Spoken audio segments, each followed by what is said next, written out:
reveal too much now, do I? Are we ready? Can I roll now? Can I do it now? Okay. Good morning and welcome to Breakfast with Tiffany. I'm Tiffany and I'm inviting you to come and share breakfast with me every morning, and I will go through my tips and advice on how to improve your relationship. So some people say I may be the worst person to give marriage guidance, which is fundamentally what it is, although that sounds a bit formal to me, because I've been married 3 times before my husband now, Tony.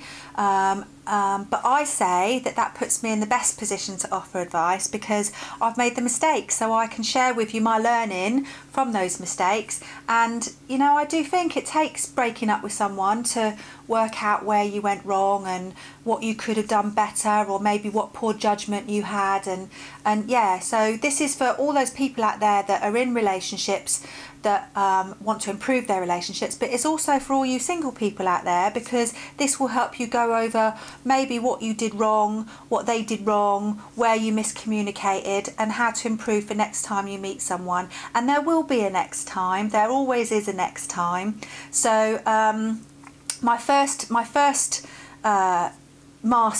if you want to call it that, is on languages of love. Now, I should point out that I am a fully qualified counsellor, but for some reason my counselling career never really took off. I think my clients struggle to take me seriously, which I don't really understand, because I'm very clever, really. I mean, I've got all the qualifications. I don't know, maybe it's because I'm blonde, or a lot of people think I'm quite young. I mean, I'm, you know, in my 50s now, so I'm, you know, a mature woman. Or maybe it's because I'm from London and I've got a bit of a London accent. But whatever it is, I would like you to, you know, try and take what I say seriously, because I do think I've got some proper wisdom to share. So, languages of love. Let's start with gifts.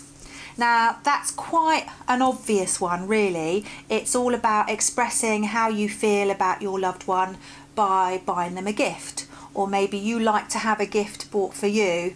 And it doesn't have to necessarily be an expensive gift. I mean, my first husband, Ricardo, he used to buy me lots of jewellery, which was very nice, but he used to get a bit upset when I didn't, you know, kind of gush and get all happy about another pair of earrings. Do you know what I mean? There's only so many pairs of earrings a girl can wear.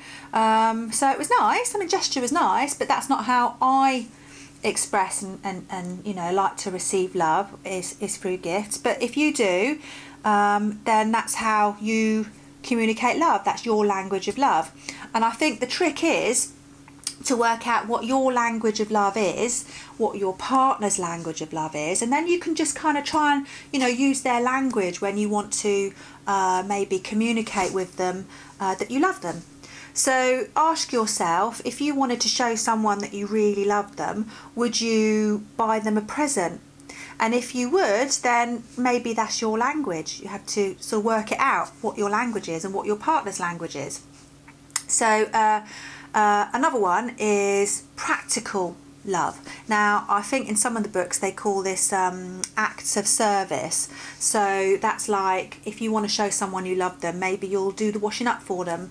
Or if you want to be loved, you'd like someone to maybe cook you a nice meal or run your bath. That makes you feel valued and special. I know for me, that's what I like best, is I like someone to make me a nice cup of tea, run me a nice bath, maybe come in and scrub my shoulders, that kind of thing. Although that's kind of going into physical, and I'll come to that in a minute. So practical love. Now, I'm not just talking about relationships, you know, between couples here. I'm talking about families as well. If you want to show your mum that you love your mum, you might go and do something practical for her, like do the shopping or something. I mean, my boys, they're both grown up now, God bless them. One's in the army, and the other one is backpacking around Australia at the moment. I mean, they're lovely boys. I brought them up right and everything, you know, but they were terrible at doing stuff for me. Like, I would nag and say, do your room, do your washing, bring your cups down, and they never did. And it used to make me feel a little bit, you know, undervalued, like they didn't appreciate all the stuff I did for them. But you know, come Mother's Day, I'd get breakfast in bed, and it used to make me feel really special. But it shouldn't be just Mother's Day. If you love someone, you should show them you love them in the way that they like to receive love. So for me, that's practical, but you've got to work out, you know, what works for you. So what's another one? Let me see. We've done gifts and we've done practical. Okay, yeah, words. Words of affirmation. So that might be that you like to be told that you look pretty, or you like to be told I love you. My second husband, Charles, he wasn't a man of many words at all. He never said I love you. I don't think he ever said it, actually, come to think of it. But I used to say to him, Charlie, do you love me?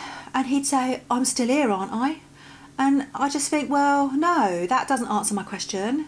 You could be here because you like my cooking, or, you know, because I'm good in bed or something. It doesn't mean you love me. Looking back now, I don't think he did love me, but we had the boys, the twins, so we kind of tried to stick it out for as long as we could. It didn't work out.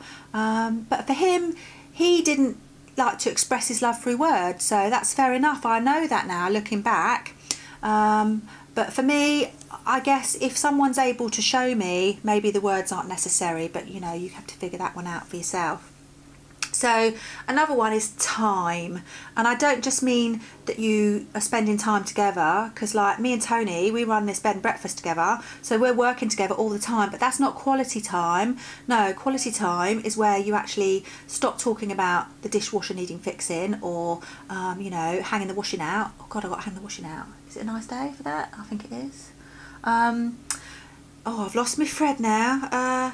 Yeah, quality time. So quality time is kind of like going out for a meal together, spending time together, maybe have a bath together. I mean, I personally, I think the days of having a bath together are kind of gone really for me, because I don't like being seen naked. I like to kind of, you know, dress to show my assets. But I'm in my 50s now. Don't look so good without the support. Do you know what I mean? The support. So yeah, quality time together. So now we've done gifts, practical love, words, time. Oh, and then we've got physical love. Now, obviously, that means a bit of how's your father. And I'm telling you now that anybody that has a lovely little lovemaking session is going to feel valued and loved at the end of it. If it's romantic, you know, it actually can be it can backfire if it's not very romantic. You can actually make a girl feel quite cheap if you don't do it right. But when I say physical love, I'm not just talking about sex. I'm talking about touchy-feely, holding hands, maybe just kind of stroking someone's hair when you're watching telly, that kind of thing. That kind of affirmation through touch is very important.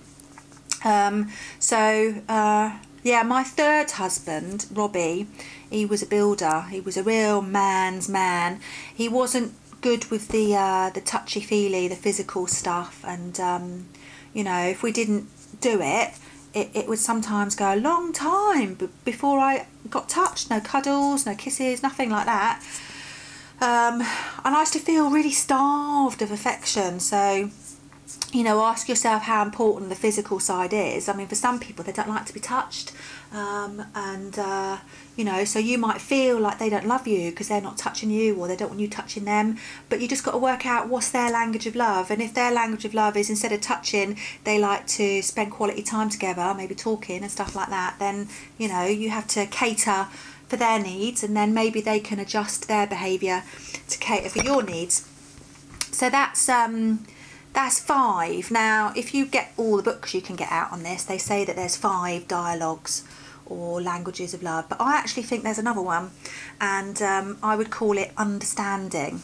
Now, obviously, understanding comes through getting to know someone, but I think you can go that extra mile in learning to understand why someone behaves the way they do. And it's noticing little things. Like, I'll give you an example, right? And this is such a breath of fresh air. I think, like, this, you know, this time I've got it right. My Tony treats me just lovely. None of my previous husbands ever noticed this about me, but when I get ready to go for a party, I'm faff about, I try a million things on, do my hair, put it up, take it down, I actually get quite anxious about it because it's got to be right. And, you know, I'm excited, I want to go and all that, but when we get to the party, the first thing I do is work out an excuse of why I've got to go, you know, quite early, quite soon. And so Tony, bless his heart, he looks after me well proper. He makes sure I'm with someone I'm comfortable with, that I'm talking to them, and that I've settled in before he goes off and has a beer in the garden and smokes a cigar. I don't like the cigars, but, you know, that he makes sure I'm all right. Whereas previous relationships, they never notice that kind of thing, and it's that extra level of understanding, of noticing stuff about your partner and making sure they're all right, that kind of encompasses all the gifts and the practical and the words and the physical and the time and stuff like that. So what I would suggest is that you write down 6 things. So we've got gifts, practical love, words, quality time, physical and understanding, all right? And you go through those things with your partner, or if you're single, that you go through maybe where you were miscommunicating and speaking different languages of love in your previous relationship, so you can learn from that. So I wish you well with that, and I look forward to seeing you at breakfast tomorrow for the next instalment. Thank you.